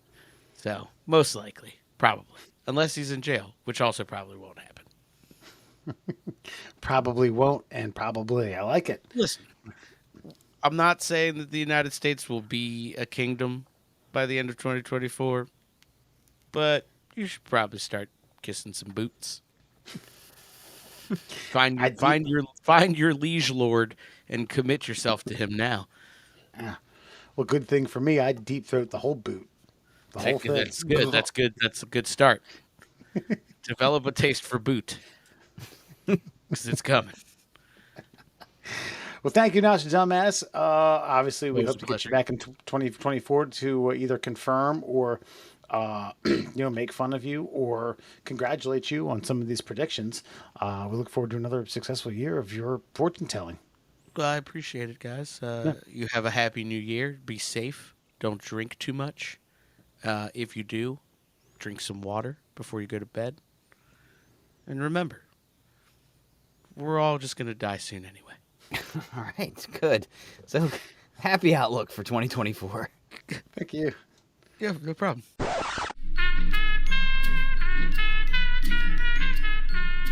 Like a warm, creamy chutney. Get ready for another spoonful of the middle class holes. Welcome back to the Middle Class Holes. Murr, Allen, and Foxman. Thank you, Nostradamus, for giving us some insight and some fortune telling, and hopefully one of us will beat the other person in predicting celebrity deaths for 2024. I think the previous year I won 1-0 with Queen Elizabeth. Yeah, I think you're right. And I think we gave you credit. You missed Pele. No. Sorry. No, because Pele died too. I think you and I tied. We gave you credit for picking Betty White, who died on New Year's Eve. Correct. Right. Okay. So I'm surprised none of you guys went with Jimmy Carter. You could have taken one of mine. I can't. No, I decided, in fairness, I like rules and I abide by them. That it's still technically, as we record this show, and it'll even come out tomorrow, which will still technically be inside the year. Your prediction still stands until the stroke of midnight on the 1st of January. So he still draws breath right till now. So I can't steal your pick. I'm double dipping. So it's a double dip pick. Can't do it. Gotcha. Fair enough. Well, all fair. All's fair in love, in war, and celebrity deaths predictions, in my humble opinion. So I agree. You proved that with your Shannon Doherty pick. come on, dude. It's just like stage 4 fucking bone cancer. I know. And you could have been like, that's tragic. I'll move on to someone else. But nope. You said nope. Put it right in the old fruit basket. Got the rotten piece. Your fingers are all souping through the skin. Just like. So that's more soupy, as you want, whatever that word is, and you just made it up on the fly. That's then Alan picking Jack Hanna, who's been suffering from Alzheimer's for the last 6 years. Yes, because people can survive with Alzheimer's for a long time. It's sad, but it's a thing. Alzheimer's only kills you when like you're so forgetful that like eventually your body just forgets to breathe. So that's a thing. But as long as he's wealthy enough to where he has caretakers and such, so he'll probably be around for a while. And by the way, there's a TikTok page where this guy, he lives with like his 91-year-old father, and he posts these videos all the time. It's like, hey, where am I? And he's like, hey, Dad, listen, you're 91 years old. You live here with me and my wife. Your wife? Who's your wife? Maddie. Oh, when'd you marry her? 1984. Oh, okay. Oh, where's Mom? Oh, you guys got divorced 40 years ago. It's like, you'll remember more as the day progresses, but you're living fine. I make a lot of money. You're okay. And he's like, I'm okay? Yeah, you're okay. What do I eat? You eat breakfast. You want it? Yeah, I think I will. Well, what do I eat? It's comical, but it's also sad. It's like, I can't figure out, like, but I watch every goddamn one of them. They're 5 minutes long. I make it to the end every time. So who am I to judge? Nobody. That too. Give us some facts, jerk. All right, let's get to it. Your final Fun Fact Friday of the year, brought to you by our brand new friend, the Cuckster. Find him on Instagram, Cuckster4Life. You can find out a lot about life and how much you enjoy yours just by watching how the Cuckster doesn't enjoy his own life. So let's get to it. Your mental floss. Amazing facts. Did you know? Not only does the winter solstice occur on a specific day, but it also occurs at a specific time of day, corresponding to the instant the North Pole is aimed furthest away from the sun on the 23.4 degree tilt of the Earth's axis. This is also the time when the sun shines directly over the Tropic of Capricorn. I just want to put that out there for the flat earthers to hear, that there is a very specific, predictable, scientific occurrence that happens every year for recorded millennia, all based on the fact that the Earth is a sphere. And you said it's tilted towards what tropic? Capricorn. I thought it might be Cancer, which is what we were just talking about just a little bit ago. But fair enough. Now, It's tilted towards. It's the sun shines directly on Shannon Doherty. That's right. Yeah, that's why she the has shortest kids. to the shortest amount of time. No, I did not know that, but I get it. I mean, the winter solstice is the shortest day of the year for the northern Yes. hemisphere, right? Yeah. And yeah, it makes the Earth is tilted upwards, therefore the days are shorter because the sun's not hitting the Tropic of Capricorn, which runs through the northern hemisphere, the least amount of time. And I guess the North Pole it's kind of the same thing with like that amount of or that area of the world only getting a certain amount of sunlight or nighttime, given the time of year, right? I guess this is the time of year like Alaska gets 20 minutes of barely sunlight off the horizon. Yeah. That'd be so cool to live there. No. Sounds awful. I don't know. I do kind of know I suffer a little. It's from the seasonal depression kind of thing. But I don't know if it has anything to do with the sunlight. Has the sun even shined through the clouds in the last 2 weeks? I just feel like it's just been dreary and rainy this entire time. So it has nothing really. I don't really care about the temperature. Just give me some fucking radiation. I need some radiation. Give me something here. I'm reasonably certain that either the 22nd or the 23rd of this month, 2 or 3 days before Christmas, it was sunny and 50. I must have been off that day and not seen it. I don't know what you're talking about. And if it was, I didn't go outside because I was off, and it's just nah. It's gonna be dreary anyway. Not doing anything today. Staying inside. Did you know? Well, millions of people delight in hearing Wham's Last Christmas. An internet game called Whamageddon encourages players to avoid the song from December 1st through December 24th. The rules are simple. Once you hear the original Wham version, remixes and covers do not count, you're out. You then have to admit your defeat on social media with the hashtag Whamageddon and wait for your friends to suffer the same fate. So this is a game amongst friends, quote unquote. This isn't a board game. It's a game amongst the world now, okay? Yeah. This is a game amongst social media engagement. Right. Yeah. I mean, makes It's sense. just getting rickrolled, but by Wham. Well, it is. I mean, it's not my favorite Christmas song, but it's one of the more pleasant modern Christmas songs. And by the way, let's just go ahead and do this now. Wes, worst Christmas song of all time? Worst Christmas song of all time? I'd say this, worst Christmas song of all time that gets played constantly. Okay. Yeah, I mean, yeah. Let's see here. I'm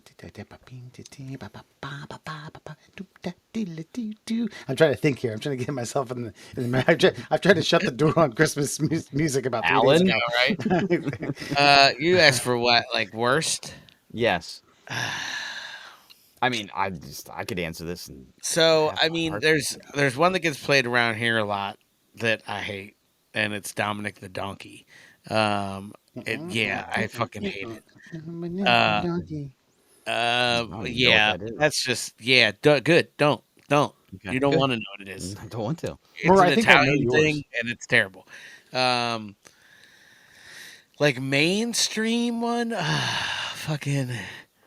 fucking easy. I didn't know it was It gonna might take this be much time. fucking rocking around the Christmas tree. What's that? Brenda Lee? Is that her name? Is that bitch? No, that's one of That the bitch- greatest. Oh, it's always the fucking on though. I know, but that you hate it because of how much it gets played, not because it's a bad song. Oh, Wes, like- what do you think mine is?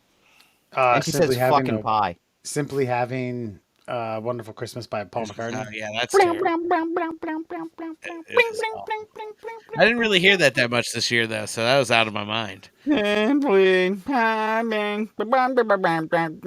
It's just it's the only reason that song ever got airplay is because Paul McCartney put it out right around the time that old Johnny Lennon got capped off in New York City, and they're like, "We got a Beatles song with a Christmas thing. Let's do it. Everybody play it." And it got a whole bunch of fucking chart hits, and because of that, they just don't stop playing it. No one likes that song. It is terrible. I'm not a big fan of the. I couldn't tell you who did it, but like the Santa baby, I'm blowing down the chimney tonight. I don't know. Yeah. Just Well, what's her face? Jessica Simpson did a version of that. Yeah, She's kind of hoarish in it. I forget which one is. Which helps. But I Yeah. mean, we're talking. Go ahead. No, you're fine. I just say, go ahead. Yeah. Go ahead. Terrible song. Go ahead. We're talking. I mean, we're talking Wham though, and we're talking George Michaels, and we're talking this. Christmas, I gave you my heart. Yeah, it's kind of a bang. Very next day, Yeah. How could you not like George Michaels? I hate you for that. George Michaels. Because you want us to correct you, and we're not gonna. By the way, all of my, not all of them, but almost all of these are fucking Christmas themed. But let's keep going. Did you know? Numerous versions of the 12 Days of Christmas were released throughout the 19th century. Alternative lyrics included 11 badgers baiting, 7 squabs a swimming, and a very pretty peacock instead of partridge upon a pear tree. You know, Interesting. you write songs, you write iterations, you have edits, you have versions. Well, You- make you- some that you aren't know. lame. What that means? But these never made the final track. I know, but all the final track's still lame. I don't even know why we attempted. I think everybody just like almost like Billy Joel, like we didn't start the fire. Everybody just wants to fucking show their cock, and they're like, I know all the lyrics to 12 Days of Christmas. Everybody knows Partridge in a Pear Tree, but and Did a you know- pretty peacock upon a pear tree. Did you know they're all birds? Well, I mean, there's 7. There's like drummers drumming and lords a leaping and shit. 5 golden rings. Well, the golden Not rings all actually. birds, they're almost- Sarah explained it they're to me. Apparently, golden rings are birds. Apparently, I did. Yeah. I did find this out. Well, there's also maids a milking, which I'm Yeah. down with. apparently, apparently, it all has to do with birds. Might be a drummer bird. What are they milking bird. then? The birds. If you have nipples, you can milk a bird. You learn that and meet the parents. I know. I'm just trying to. What bird would you want milk from, though? An ostrich. Just that's a big bastard. You know, those tits are huge.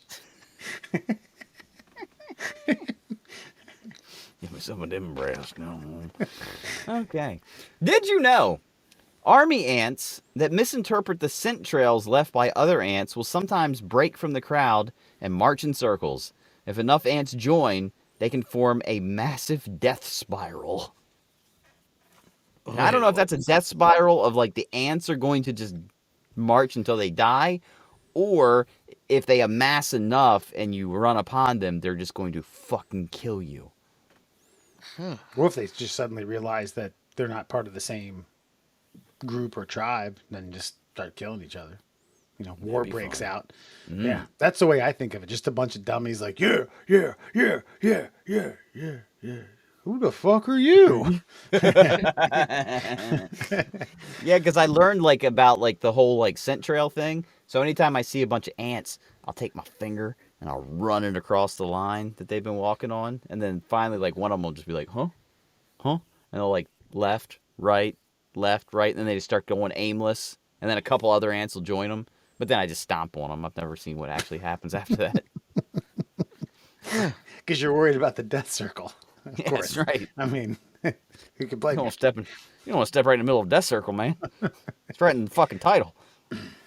Have you ever been bitten by a fire ant? I think once, like when I was a kid, like right on the ankle. Like I stepped on like the top of the thing, and one of them got me, but it wasn't like so devastating that I have any fear. I got bit by a regular, run of the muck, standard 5th grade ant, and that fucker hurt. I was in 5th grade, and that fucker felt like it was ripping my finger off. I have been stung by one of you ever seen those little like red velvet looking ants? They call them like cow killers. Like they sting like a wasp. One of them got me on the ankle, man. Oh, my ankle swelled up like I don't know, like four Bud Light tall boy cans. Where the fuck you Swole find up like this? swollen up like Gene Simmons after a hard step program. Yeah, look up the cow killer, man. Those things are fucking gnarly. And finally, did you know on December 28th, 1879, an estimated 60 people died in Dundee, Scotland, when a railway bridge broke and caused a train to plunge into the waters below. In response, Dundee local William McGonagall, the most Dundee Scottish name of all time, wrote a poem about the tragedy titled The Tay Bridge Disaster, which some consider the worst poem ever written. In fact, McGonagall was considered such a bad poet that he was banned from performing in Dundee. So, what's the bigger tragedy, the train crash or the fucking fact that this guy decided to write about it? Ooh. Well, listen. First of all, last week we did a article about a guy who blew a 2-millimeter hole in his esophagus from holding his sneeze. That took place in Dundee as well. So that town just might be tragic bitten. We should write a poem about it. Yeah. Oh, don't He held his nose, I suppose. Yeah. And blew his larynx out his nose. Poor guy couldn't breathe. Terrible. But Because of a sneeze. He fell believe- straight down to his knees. There we go. That's better than old McGonagall. yeah, yeah. The guy Sounds like just it. tried to either. I mean, what was the vetting process? If he wrote such a bad poem, why did people give it attention? Why were they allowing him to read at open mic nights at the pub? If there was an open mic night in 1879, I doubt it. Might have just been yelled really loud from the corner of the bar. Well, I mean, I guess that's the thing is like how many people, one, witnessed the Tay Bridge disaster, two, how many people heard about the Tay Bridge disaster, and then three, like how many people decided that it was within their best interest to chronicle the Tay Bridge disaster. And then you got one guy, it's like, I'm going to write, I can't even do I'm going to write a poem about it. It's called Tay Bridge disaster. And he fucking writes the worst poem of all time. Like how you just slipped into like a fucking Beatles accent. I don't know. I couldn't get into my Scottish accent. I have to do my Sean Connery to get into Yeah. my Scottish accent. Yeah, it's not an easy one. Wappa Junior, the Tay Bridge disaster. Wappa Junior. I love that that's the entry term. Wappa Junior. That was probably in the poem. Help me do Sean Connery. That's all that guy could come up with. And that, my friends, is your final Fun Fact Friday of 2023. Well, beautiful. We'll have many more fun facts coming to you in 2024 via a different variety. We've discussed it, but we're going to leave a little bit of an air of, mystery, a cloud on that. Only because you forgot. Only because it's like something about it. It might be a fact. They might be giants. Yes, that's it. Okay, I got to order that calendar. I didn't order the calendar because I got the book that like facts that sound like bullshit, and then you keep tagging on like, oh, this is the one where we get to choose if it's a fact or not. And so I'll order that calendar. It'll be in the mail. It'll be here before next show. Order what you want, man. Don't let my own ignorance fuck your pocketbook up. All right. 4 weeks, you said it. It's $15. I got $15. Okay. All right. Fair enough. So tonight on Before You Go, I don't know if we ever really decided on what we want to talk about. We got Florida woman threatens to kill her ex-boyfriend and new girlfriend if they don't have sex with her, deputies say. Or Maryland man receives a $30,000 lottery ticket for Christmas. This is a pick-your-own-adventure novel. Which way do you guys want to go? Why do you do this? Why do you? I mean, All right. Which one do you want to start with? Okay, let's start with the lottery ticket. Okay. I mean, it's a guy in Thermont, which is a podunk town north of Frederick, received a $30,000 stocking stuffer from a best friend.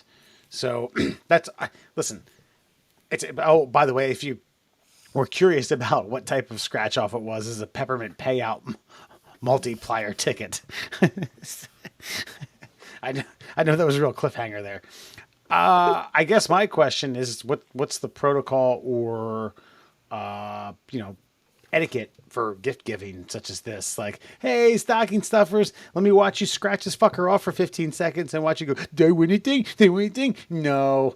And like, oh, $5, look at that. Like 30 grand. Give that back, you son of a bitch. No, that's the thing is like, okay, so for me, if I think about, okay, I would want you to share some of it with me. Okay. Like some of it. I'm not saying like half. I'm not saying like all or anything like, but I would want you to share some of it. But the whole point is like, you bought them a gift. And it's a mystery gift. It's a mystery gift to everybody. What's it gonna be? You can't be mad like if you gave away something. You know what I mean? Like even if you didn't give me anything, like I can't hold it against you, but I might a little bit. Like 30 grand, I would say you should give me like 5 back. You should give me like 5 grand. Is that fair? I think that's fair. Yeah. Alan? Yeah, I guess so. I mean, it gets taxed, so I'm not getting 30 grand. Okay, well, taxed on 30 grand, you're getting 20, so I don't know. Fine, give me 3. 3 of the 20. Yeah, that's reasonable. What's the threshold? What do you mean? Like you said, it's getting taxed. What's the threshold of tax but not taxed? Was it 600 or something? 1,000? 1,500? Oh, how much? I'm not sure with lottery stuff. Yeah, I don't know. I think it's at a casino. I think it's like 6,000. Okay, but I think anything over that, I think it's like 40% tax. So, yeah, so he's probably actually going to take home like 17. So give me 2 of that. Give me 2 of the 17. It's Give getting me something. It's getting taxed on money that I paid to buy the lottery ticket that I was taxed for. Huh? That's wild. That's awesome.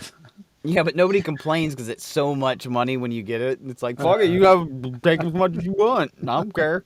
It's like when you see like the 500 million, it's like take home is 270. It's like, Jesus Christ, okay, fine. That's still $270 million, but good God. Yeah, they make their money back.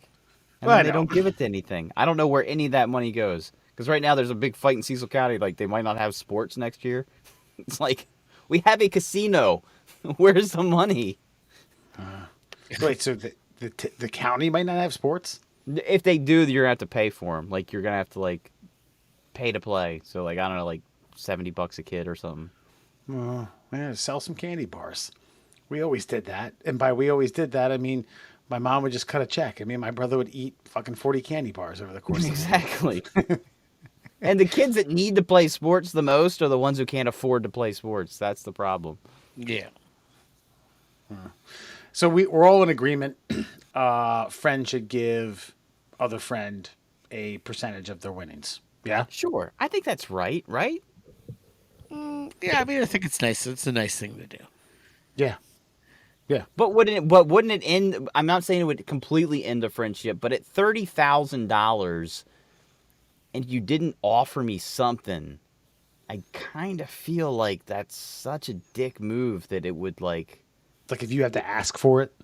Yeah, like it would damage the relationship in some capacity. I mean, of course you'd be happy. I'd be like, if I gave that to you and you're like, man, shit, dude, I can finally pay off this car and I can really get out some debt here, man. I really like, well, how much debt you got? You know, like, shit, man, come on. Like, I mean, I would be kind of like, that was my lottery ticket. But then again, I probably wouldn't have bought the Peppermint Patty Scratcher if it was just for me, you know? So it is a Christmas gift. So even if you don't give me anything, I'd have to remind myself. But I think in the back of my mind, I'd be like, that motherfucker didn't offer anything? Nothing.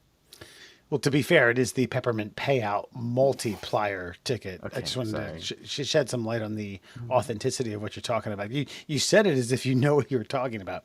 I mean, I don't play the Peppermint Patty Payout, but I would get my friends that because I know that doesn't pay shit, and that's the type of guy I am. I don't know. Maybe it just has to do with like the type of person you are. Like, here's a $1 scratch off. I've been a dick to you my entire life. 30 grand. Oh man. Like, fuck you, dude. Get out of here. We're friends.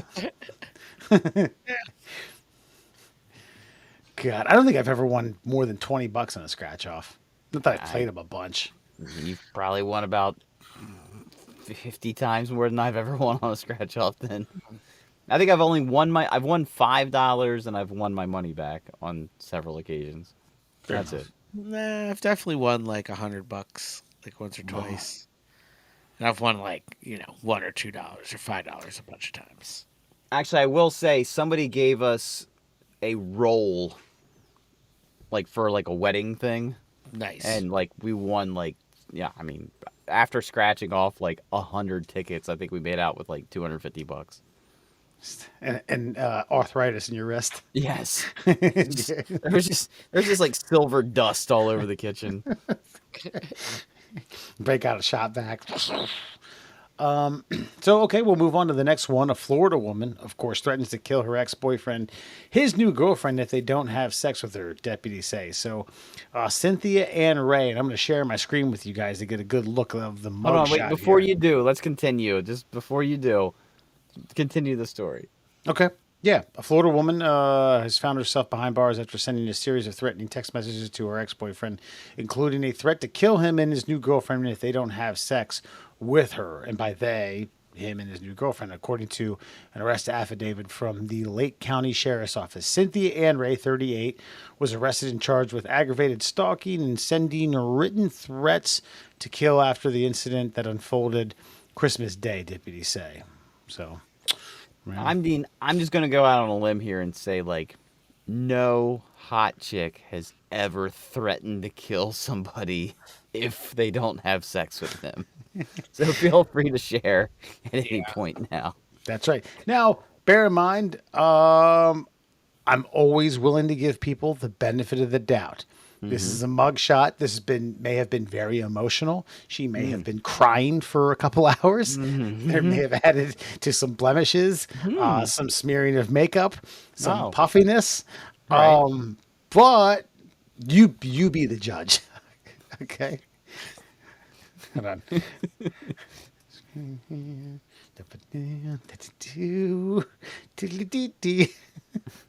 Yeah, that's about right. Yeah.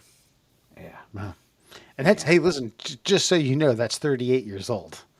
Oh wow, he's doing just fine. I mean, 30s. she actually looks a lot like me, but I still look better. What are you saying? If she doesn't have your beard and I can't even get listen, my I'm cheeks. just telling you, if a 38-year-old woman looks like you beardless, that's weird too. Look at me. Take my beard away. I don't even have that many bags under my eyes. My cheeks are not drooping, and I'm 44. I told you it was an emotional day. She got arrested. I mean, she could have been crying for a little bit. I do want to point out, look at her neck there. You see that? Oh wait, I think that's on like behind a little bit on Right the there. my right side. Yeah. Yeah, could be it. Like I pointed this out. Like cupping is a technique commonly used by swimmers, but other athletes use it, and it's a recovery method. Basically, kind of like you put you. I guess you use a lighter or a candle in a cup, then it takes all the oxygen out. You put it on the skin gets pulled up, and it's basically makes your muscles less tense. I doubt she was doing cupping. So it's either tattoo, scars, burns. What are those? And if they are tattoos, what are they like someone like lipstick? Like Jessica Rabbit kissed her neck? I mean, I think there might be a lighter and a spoon. Yeah, that's a cigarette lighter, a car cigarette lighter burn.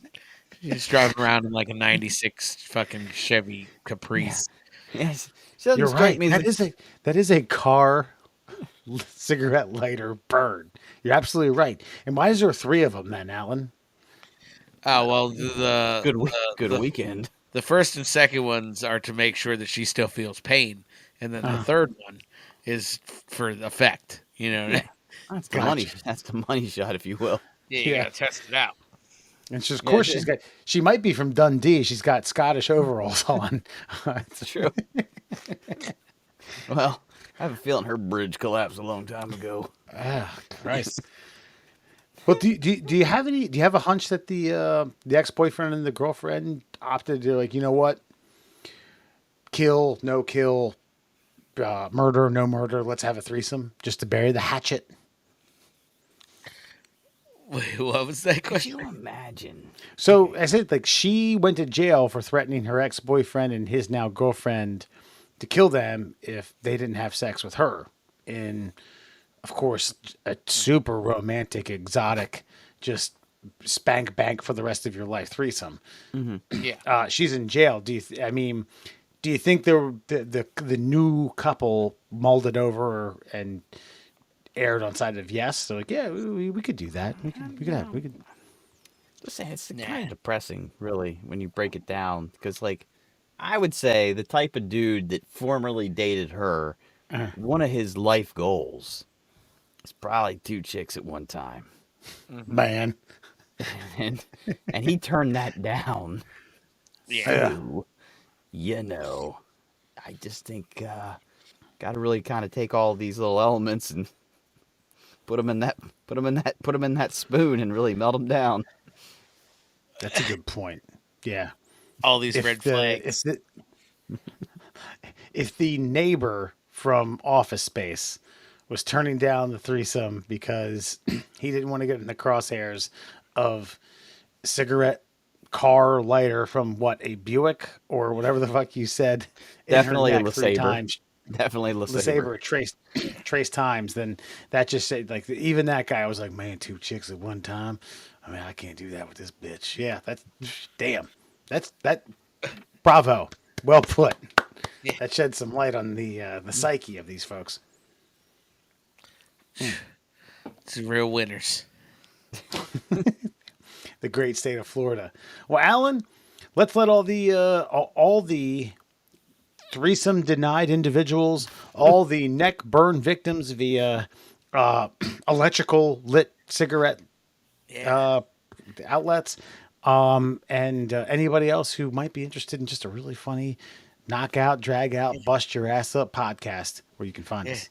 If you're looking for a threesome partner that'll beat you up if you don't let her participate, you can find those at www.marylandcasesearch.com. Go ahead and type in first name, last name. If you got a zip code, that'll probably narrow it down a little bit. Peruse the records.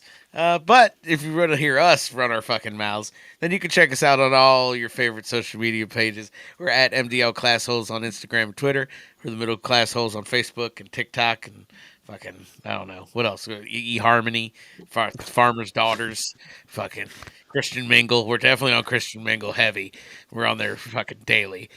So swipe left or up or down or whatever it is there. And for your listening pleasure, please check us out on Google Podcasts, Apple Podcasts, and Spotify. I feel like we should have another one, but we don't. Yeah, that's okay. That's right. Well, it's been a good year. Get another one coming up. Stay safe for the New Year's. I got my little buzzer. I'm gonna blow on this before we leave. You guys have any parting words for 2023? Yeah. All right, enjoy. Thank you. That's it. That's a wrap. That's a wrap, Yeah. Happy New Year. Goodbye, everybody. Near a hill. Just ask Miss Smith, give me a big old glass of beer. 'Cause I get drunk most every day. I always seem to find myself late. Might be on as fuck, I'm still riding like a pup. I fell down, but my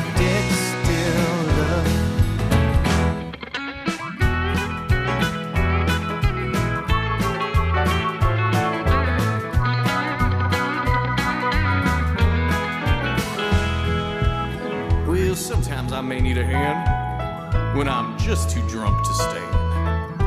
I don't need your sympathy, keep your judgment too.